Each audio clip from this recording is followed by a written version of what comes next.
Welcome back, Curry Crew. Today we have a delicious, scrumptious, mouth-watering. It's so delicious I can't even describe it. This recipe that we're going to be making today is known as Methi na Gota back in Gujarat, also known as fenugreek fritters. They are really delicious. They go perfect with some mint chutney, some tamarind chutney. They are great for a weekend, a weeknight. Whenever you want to eat them, you can have them. They're great for a rainy day with a cup of tea. So without any further ado, let's jump into our video.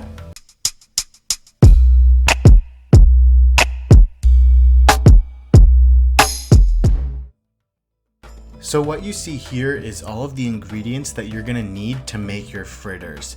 So the first ingredient that we need is a paste made from green chilies, garlic, and ginger. The next ingredient is 1 cup of fenugreek leaves. And then we also have half a cup of whole wheat flour and 1/4 cup of gram flour.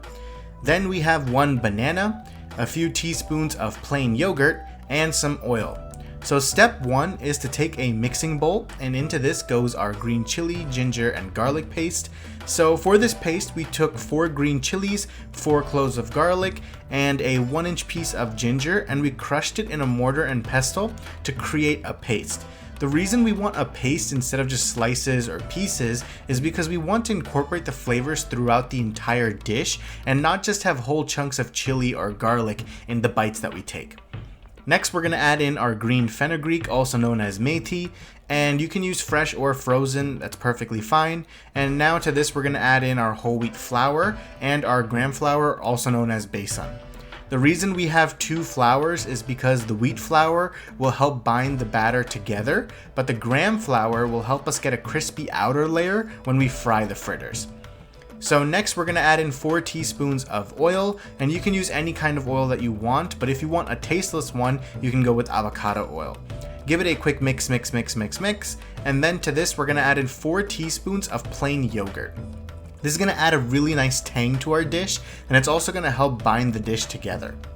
Now the time has come for us to season our dish. So the first thing that we're going to do is we're going to add in half a teaspoon of turmeric, 1/4 teaspoon of garam masala, 1/4 teaspoon of red chili powder, and half a teaspoon of cumin coriander powder.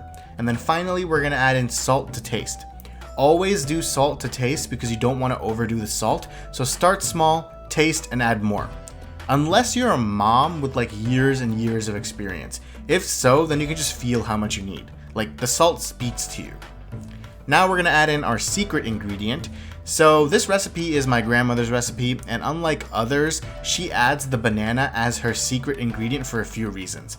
It helps keep the fritters soft on the inside while they're crunchy on the outside, and it also adds a really nice sweetness. So, if anybody asks you how you made this recipe, like this secret stays between us, secret ingredient, secret recipe, so if anybody asks you, just shh, be quiet. But now just give it all a quick mix, and then this dish has all the flavors that you could want. You have sweet, spicy, tangy, salty, even slightly bitter. It's all a perfect combination of every single flavor. So once your batter is done, it should look like this, and it should be sticky. In the meantime, start heating up your oil to fry the fritters. We are using avocado oil because it has no taste and it has a really high smoke point, which means it's great for frying at high temperatures. You can also use peanut oil or canola oil if you'd like. You can test your oil out if it's hot enough by dropping a small drop of your batter in the oil, and if it bubbles and floats, you are ready. Turn the heat down to low to about a medium, and then take small dollops of your batter like so, and drop it into the oil. If the oil bubbles around your fritter, you have the perfect temperature. You want to make sure that the oil is at the right temperature, because if it's not hot enough, your fritters are going to soak in too much oil and it's going to become really greasy. On the opposite end, if it's too hot, the fritters are going to burn and they're going to be ruined. So you want to find that right temperature in between. Fry your fritters for about 3 to 4 minutes or until they are golden brown, and then you can use a slotted spoon to take them out of the oil. Give them a quick shake to wipe off any excess oil, and then place them in a plate with some paper towels to soak up some of the extra oil that's going to be on them.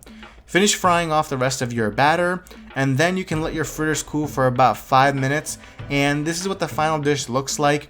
So we can now start plating it up. So take your fritters and you can serve this with some nice mint chutney or even some tamarind or date chutney, and we are ready to dig in.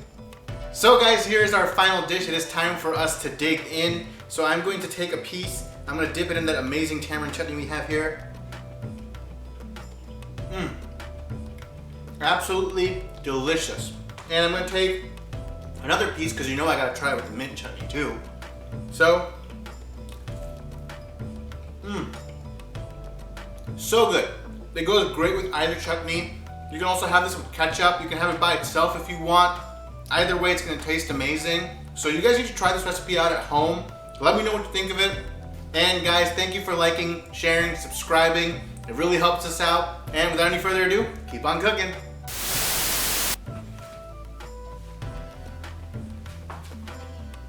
Better? Better. Outstanding. Welcome back, Curry Crew. Today we have a delicious, mouth-watering, scrumptious. I can't describe it. That's how good it is. That's how.